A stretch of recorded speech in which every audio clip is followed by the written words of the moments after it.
Alright, ladies and gentlemen, I know that you've all been dying for another installment of the Nectar Garden. So what I'm going to talk about today is this little rig that I have set up here.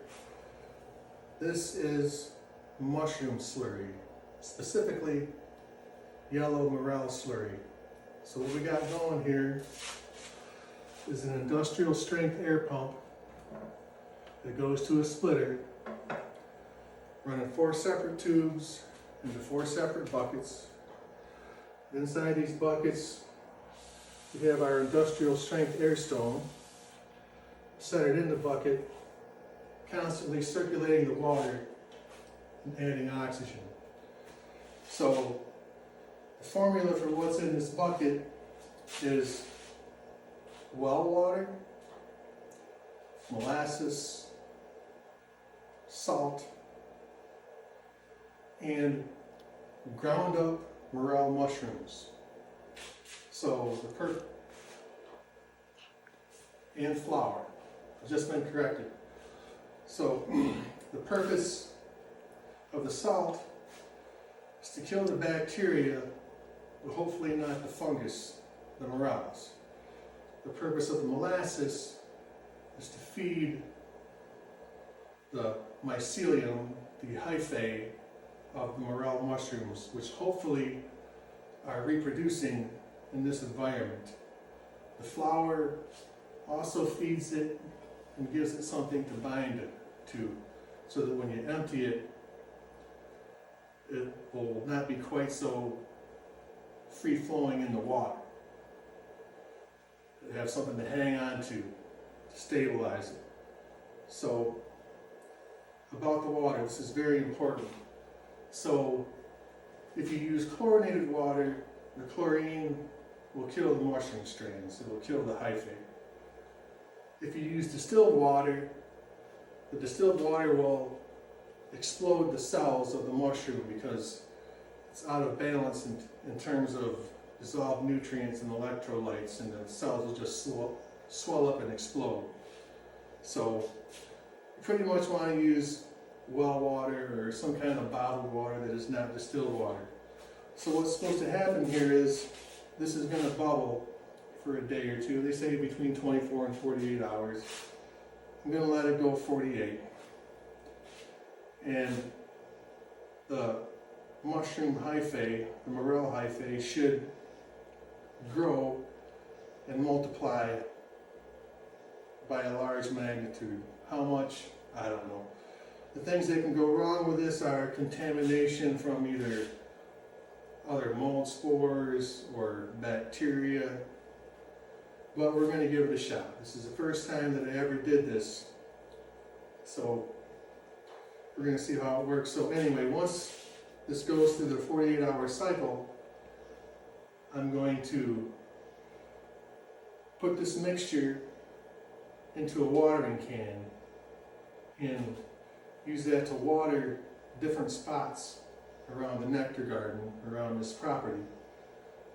And in order to help it get along a little bit better, I'm going to drill holes with an item called a soil drill and add sawdust to that. Some people say to add peat, some people say to even use charcoal. I'm probably going to try different combinations of those things, but for the most part, I'm going to use sawdust. And you're looking for a location that's in the shade and hopefully kind of moist. Now the biggest problem this year is going to be that everything is so dry. So I'm really worried about how it's going to turn out. I really can't go along and water all these little spots I'm going to try to inoculate. So I'm hoping for rain, or I'm going to try to get the stuff down in the ground deep enough where there's enough moisture to where they can make it through the initial stage until the rain comes. So that's the rig, how it looks right now. They say that you can take this mixture and dilute it quite a bit once it goes through a cycle for 48 hours. I probably won't do that. I'm figuring that I probably got enough as it is. So that's what it is. That's how it looks. And we're going to take another little shot of me outside at the sawdust. I'll show you what I'm trying to do with that. and I'm going to show you the soil drill also. So right here what we have is sawdust that came from the sawmill,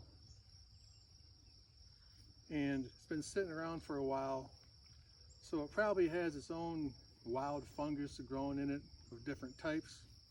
And I really don't want that because I want the morels to grow. So I'm trying to kill whatever's in it by putting it in the sun on top of this sheet metal in a thin layer. So this too will sit here for 48 hours until I'm ready to use it. But so I don't have to make another complete video, I'm going to show you how it's going to look, even though the sawdust is not completely treated and there's no morel spawn in this bucket. That is my soil drill. It's not quite the right drill, but hopefully I'll be able to make one hole with it. So you take the soil drill,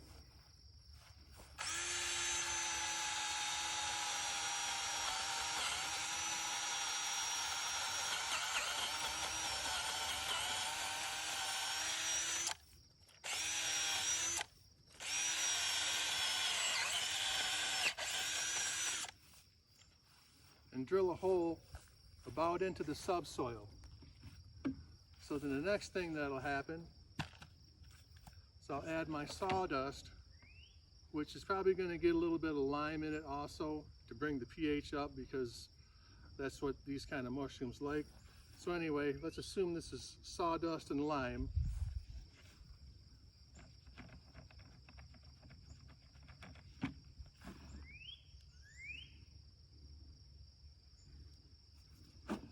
So now there's a little column of sawdust from the top of the soil level all the way down to the subsoil. So you water it in. You don't really need to be fancy about it. You actually want the water to kind of mix up in the sawdust to get the mycelium down further in the hole. I might have been better off to put in some sawdust and water and then put in more sawdust. So far as I know, nobody's done this particular process using a soil drill. That's my own new thing. So you water it in.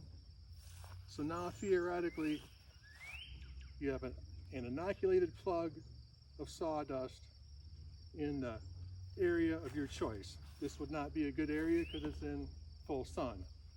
Where I'll probably wind up doing it is just inside the tree line over here, and also over here in the birch grove, maybe some areas further back there, and whatever shady, moist areas I can find that are underneath trees. Some people say that morels have a symbiotic relationship with certain trees, and other people say that they live on decayed wood. I believe that they probably live on decayed wood. So I don't think it really matters what trees you put them under, but some people say elms or apples. The thing about elms is they drop twigs all the time. So there's your decayed wood. Most apple trees that are in people's yards, especially old houses, are dropping twigs and rotten apples and things like that. So, I mean, maybe I can find out for sure whether they're actually a saprobe, which is a decayer, or if they have a symbiotic relationship with certain species of trees. But I'm gonna shoot for everything and try to get it covered that way. So anyway, that's how I'm doing it out here in Claybanks.